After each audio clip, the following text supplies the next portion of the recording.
और चलिए अब आपको दिखाते हैं देश और दुनिया की 20 बड़ी खबरें।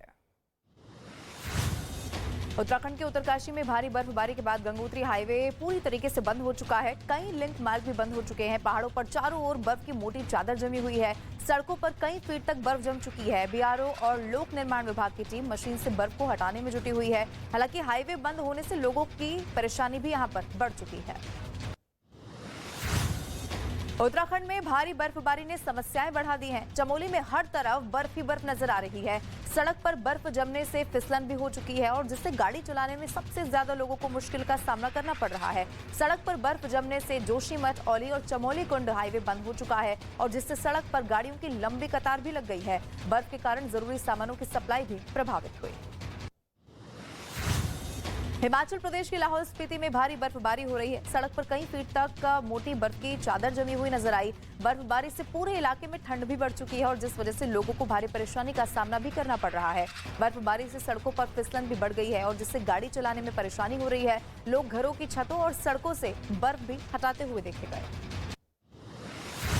हिमाचल प्रदेश के नाहन में पहाड़ दरकने से नेशनल हाईवे बंद हो गया। पहाड़ का मलबा हाईवे पर जा गिरा और जिससे नेशनल हाईवे पर जाम लग गया और सड़क पर गाड़ियों की लंबी लंबी कतार देखी गई और जिसके बाद एहतियातन इस हाईवे पर ट्रैफिक को रोक दिया गया। आवाजाही फिर से चालू करने के लिए प्रशासन की ओर से रास्ता साफ किया जा रहा है और मशीनों की मदद से मलबा हटाने का काम भी इस वक्त वहां पर किया जा रहा है। उत्तराखंड के नैनीताल में हल्की बर्फबारी हो रही है और जिससे वहां का मौसम गुलजार हो चुका है, लेकिन नैनीताल पहुंचे पर्यटकों को अब भी बर्फबारी का इंतजार है। वहां वादियों के ऊपर से बादल उड़ते हुए दिखे। सड़क से लेकर पहाड़ और पेड़ तक सिर्फ और सिर्फ बर्फ ही बर्फ नजर आई। इस दौरान हल्की बर्फबारी के बीच पर्यटक अपने होटल से बाहर आए और बर्फबारी का लुत्फ भी उठाते हुए नजर आए। उत्तराखंड के औली में भारी बर्फबारी हो रही है। पहाड़ पर चारों तरफ बर्फ की मोटी परत जमी हुई नजर आई। लोगों के घर और सड़कों पर भी बर्फी दिखाई दे रही है, जिस वजह से स्कीइंग प्रतियोगिता के आयोजक बेहद खुश नजर आ रहे हैं। 21 से 24 फरवरी के बीच वहां नेशनल स्कीइंग प्रतियोगिता का आयोजन किया जाना है और जिसकी तैयारियां इस वक्त जोरों पर चल रही हैं। जम्मू कश्मीर के सोनमर्ग में जमकर बर्फबारी हुई है। चारों ओर बर्फ ही बर्फ नजर आई। बर्फबारी की वजह से सड़क पर 3 फीट मोटी परत भी जम चुकी है। वहीं ऊंचाई पर बने घर बर्फ का टीला नजर आए। बर्फबारी की वजह से सोनमर्ग में तापमान भी तेजी से लुढ़क गया है। बर्फबारी और ठंड से बचने के लिए लोगों ने खुद को घरों में कैद कर लिया है। अनुमान इस बात पर जताया जा रहा है कि आगे भी इसी तरह की भारी बर्फबारी होने वाली है। शिमला में लगातार हो रही बर्फबारी ने पर्यटकों के चेहरों को खिला दिया है। शिमला पूरी तरीके से बर्फ की सफेद चादर से ढक गया है। आपको बताएं, खड़ा पत्थर इलाके में बर्फबारी ने सारे रिकॉर्ड तोड़ दिए हैं। इस दौरान सड़क पूरी तरीके से बर्फ से ढकी हुई नजर आई। सड़क के दोनों तरफ भी कई फीट तक बर्फ जमा हो चुकी है। मौसम विभाग के मुताबिक आने वाले दिनों में मौसम में सुधार हो सकता है। जम्मू कश्मीर में भारी बर्फबारी हो रही है। डोडा में बर्फ गिरने से स्थानीय लोग खुश हैं। कुछ बच्चों के बर्फ से खेलने का वीडियो भी सामने आया। एक घर के बाहर कई इंच मोटी बर्फ में बच्चे खेलते हुए नजर आए। इलाके में भारी बर्फबारी से सड़कों पर बर्फ जम गई है, जिससे गाड़ी चलाने में भारी परेशानी का सामना भी करना पड़ रहा है।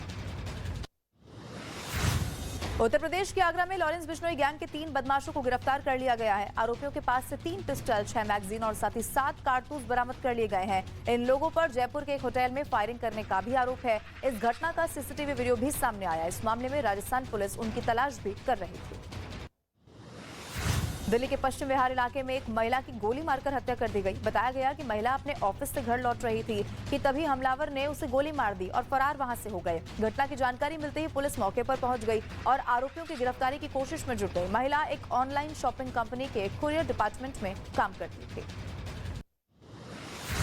आज से संसद का बजट सत्र शुरू हो गया है। राष्ट्रपति के अभिभाषण के साथ ही सत्र की शुरुआत हो चुकी है। उन्होंने कहा कि हमें आत्मनिर्भर भारत बनाना है। राष्ट्रपति ने स्थिर सरकार चुनने के लिए लोगों का आभार व्यक्त किया। सदन में कल वित्त मंत्री निर्मला सीतारमण बजट पेश करने वाली है। बजट सत्र 2 भागों में होगा।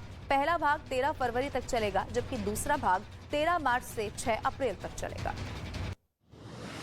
आज से संसद का बजट सत्र शुरू हो चुका है। सत्र से पहले प्रधानमंत्री नरेंद्र मोदी ने कहा कि अर्थव्यवस्था के लिए सकारात्मक संदेश है। उन्होंने कहा कि आज पूरे देश के लिए गौरव का पल है। ये नारी सम्मान का भी मौका है। राष्ट्रपति का अभिभाषण देश के संविधान और संसदीय प्रणाली का गौरव रहा है। उन्होंने कहा कि बजट उम्मीद की नई किरण लेकर आ रहा है। बजट सत्र के पहले दिन वित्त मंत्री निर्मला सीतारमण ने आज साल 2022-23 का आर्थिक सर्वेक्षण पेश किया। रिपोर्ट में देश की जीडीपी ग्रोथ 6 से 6.8% रहने का अनुमान जाहिर किया गया। रिपोर्ट में अच्छी ग्रोथ रेट के पीछे 4 वजह बताई गई। इनमें कोविड का खतरा कम होने, विकसित देशों में मंदी और भारत में निजी निवेश में बढ़ोतरी शामिल है। नेपाल से लाई जा रही शालिग्राम की शिलाओं के भारत पहुंचने पर लोगों ने जोरदार स्वागत किया। इनसे भगवान राम की प्रतिमा बनाई जाएगी, जिनकी स्थापना अयोध्या के राम मंदिर में की जाएगी। बिहार के दरभंगा में शिलाओं को देखने के लिए जन सैलाब भी यहां पर उमड़ पड़ा। कुछ ऐसे ही हालात मुजफ्फरपुर में भी दिखाई दिए। ये शिलाएं 2 फरवरी को अयोध्या पहुंच जाएंगी। दिल्ली यूनिवर्सिटी के मुगल गार्डन का नाम बदलकर गौतम बुद्ध गार्डन अब कर दिया गया है। इस संबंध में दिल्ली यूनिवर्सिटी प्रशासन ने नोटिफिकेशन जारी कर दिया है और इस संबंध में यूनिवर्सिटी की ओर से कहा गया है कि ना तो गार्डन का निर्माण मुगलों ने करवाया था और ना ही इसमें से कुछ भी मुगल डिजाइन पर आधारित था। पार्क में महात्मा बुद्ध की प्रतिमा लगी है। पाकिस्तान के पेशावर में हुए ब्लास्ट में मरने वालों की संख्या बढ़कर अब 93 तक जा पहुंची है, जबकि 220 से ज्यादा लोग धमाके में जख्मी हुए हैं।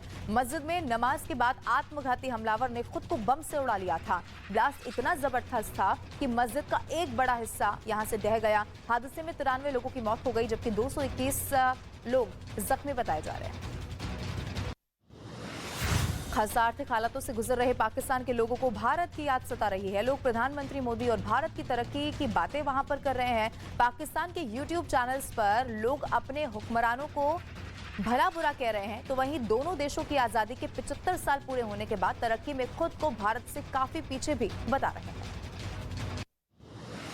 आर्थिक बदहाली से गुजरते पाकिस्तान को कुछ राहत मिल सकती है। IMF की टीम पाकिस्तान के दौरे पर है।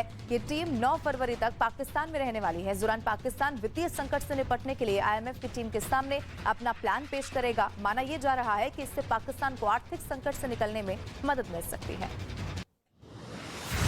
और इजराइल से एक हैरान कर देने वाला वीडियो सामने आया। पुल तोड़ रहे 2 बुलडोजर हादसे का शिकार हो गए। गनीमत हालांकि ये रही कि हादसे में किसी की जान नहीं गई। सामने आए वीडियो में कई भारी भरकम मशीनें एक ब्रिज के ऊपर काम करती हुई देखी गई। ब्रिज पर काम के दौरान कुछ ही देर के बाद पुल 2 हिस्सों में बंट गया और धराशायी हो गया, और जिसके बाद वहां काम कर रहे लोगों में हड़कंप मच गया। मैंने नहीं देखा इस तरह का चीट, इस तरह का क्रिमिनल माइंड पूरे जेल स्टाफ को ब्राइब कर देगा। मैं सोच भी नहीं सकता था। गवर्नमेंट फंक्शनरी को इम्पर्सनेट करता था, आवाजें बदलता था। टारगेट भी बहुत पावरफुल धनवान लोगों को करता है। ये एक ही चीज से रुक सकता है, अगर आप इसकी जीभ काटें।